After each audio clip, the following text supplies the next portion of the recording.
The Uses of Enchantment, the Meaning and Importance of Fairy Tales by Bruno Bettelheim. From Part 1, A Pocketful of Magic. The Goose Girl, Achieving Autonomy. Gaining autonomy from one's parents is the topic of a once famous but now less well-known Brothers Grimm story, The Goose Girl. In variations, the story can be found in nearly all European countries, as well as on other continents.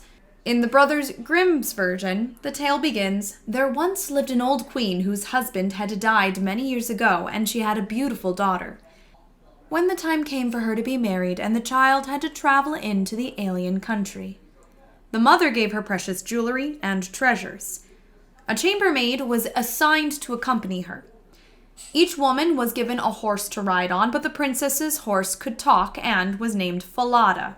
When the hour of parting had arrived, the old woman went into her bedchamber, took a small knife, and cut her fingers until she bled. Then she let 3 drops of blood fall onto a white handkerchief, gave it to her daughter, and said, 'Preserve this carefully, dear child. It will be of great service to you on your trip.' After the two had been traveling for an hour, the princess got thirsty and asked the maid to fetch her some water from a stream in her golden cup. The maid refused and seized the princess's cup, telling her to get down and drink from the river, that she would no longer be her servant.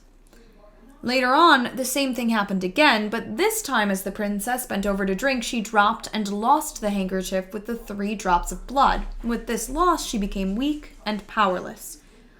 The maid took advantage of this and forced the princess to change horses and dresses, making her swear to tell no person at the royal court of this exchange. On arrival, the maid was taken for the princess bride. Asked about her companion, she told the king that he should give her some work to do, and the princess was assigned to help a boy tend geese. Soon afterward, the false bride asked the young king, her betrothed, the favor of having Falada's head chopped off, because she feared the horse would reveal her evil deed. This was done, but the horse's head, thanks to the pleading of the real princess, was nailed over a dark gateway through which the princess had to pass each day when she went out to tend the geese. Each morning, as the princess and the boy with whom she was herding geese passed through the gate, she greeted Falada's head with great sorrow, to which it replied, "If this your mother knew, her heart would break in 2. Out in the pasture, the princess let her hair down. Since it was like pure gold, it tempted the boy to try to pluck some out, which the princess prevented by summoning a wind which blew away the boy's hat so that he had to run after it. The same events were repeated on 2 consecutive days, which so greatly annoyed the boy that he complained to the old king. On the next day, the old king hid at the gate and observed it all. In the evening, on the goose girl's return to the castle, he inquired what these things meant. She told him that she was bound by a vow not to tell any human being. She resisted his pressure to reveal her story, but finally followed his suggestion to tell it to the hearth. The old king hid behind the hearth so that he could learn the goose girl's story. After this, the true princess was given royal garments, and everybody was invited to a great feast, at which the true bride sat at the side of the young king, the pretender on the other. At the end of the meal, the old king asked the pretender what would be the right punishment for a person who had acted in a certain way, and he described to her the way she had, in fact, behaved.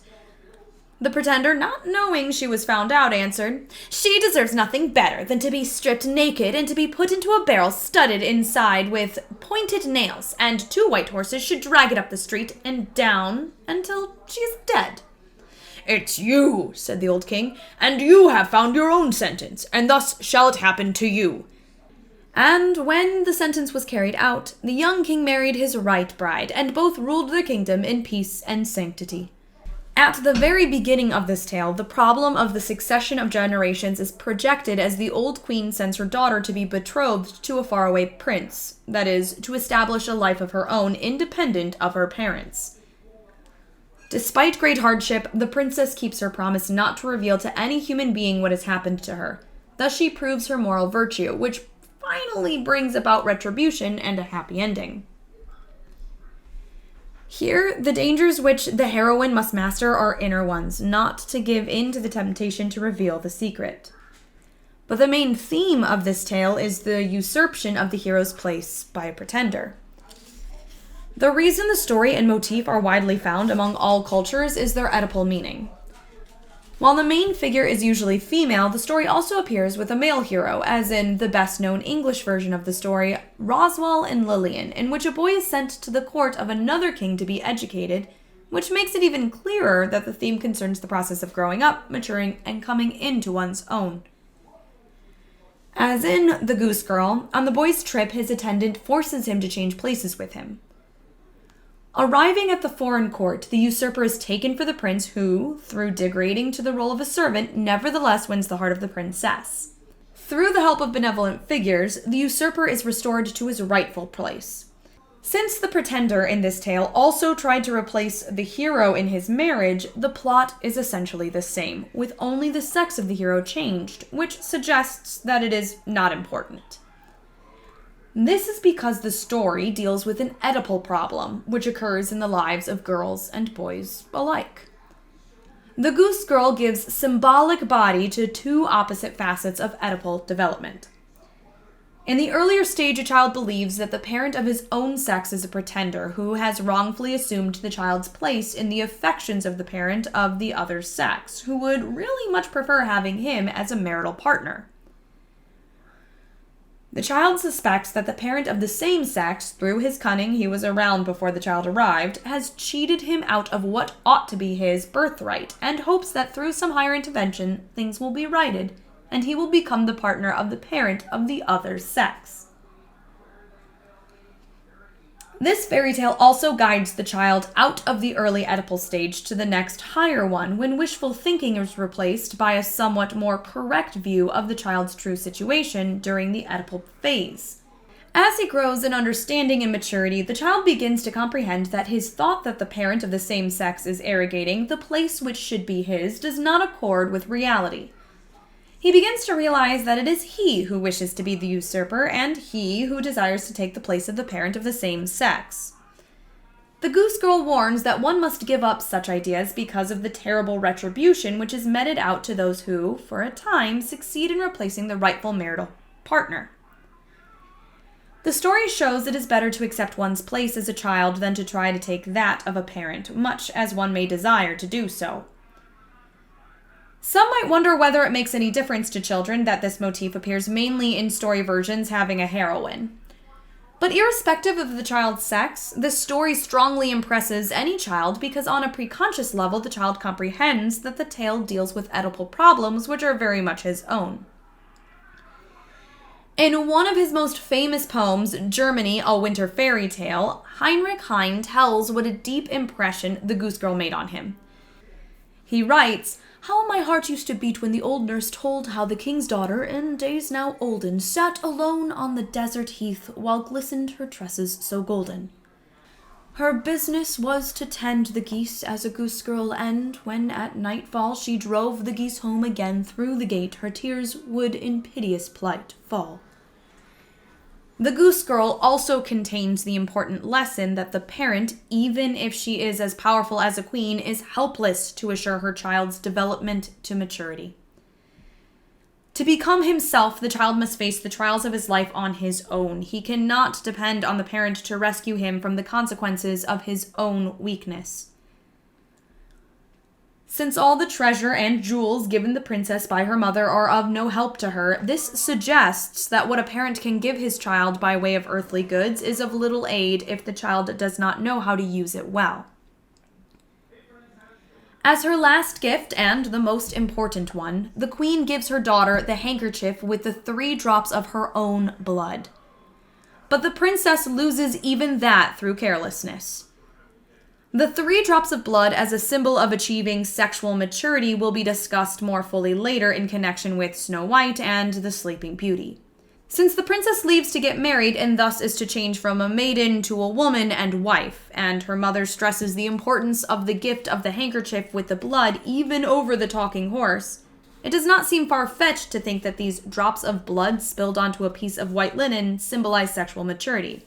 A special bond forged by a mother who was preparing her daughter to become sexually active. Therefore, when the princess loses the fateful token which, if she had held on to it, would have protected her against the nefarious doings of the usurper, this suggests that deep down she was not yet mature enough to become a woman. One might think that her negligently losing the handkerchief was a Freudian slip, by means of which she avoided what she did not wish to be reminded of, the impending loss of her maidenhood.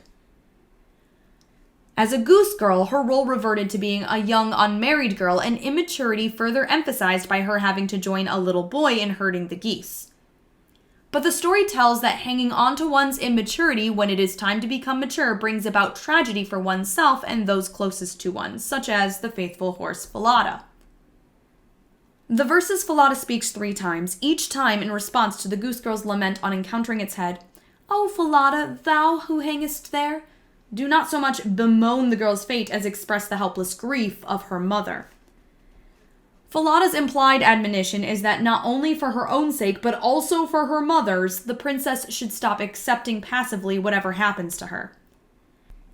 It is also a subtle accusation that, had the princess not acted so immaturely in dropping and losing the handkerchief and in letting herself to be pushed around by her maid, Falada would not have been killed.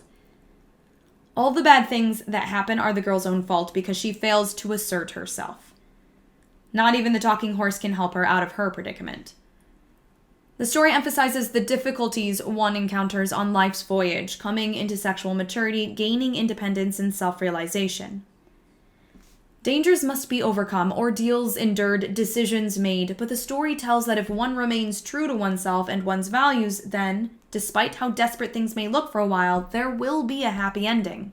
And, of course, in line with the resolution of the Oedipal situation, the story stresses that to usurp another person's place because one desires it so much will be the usurper's destruction.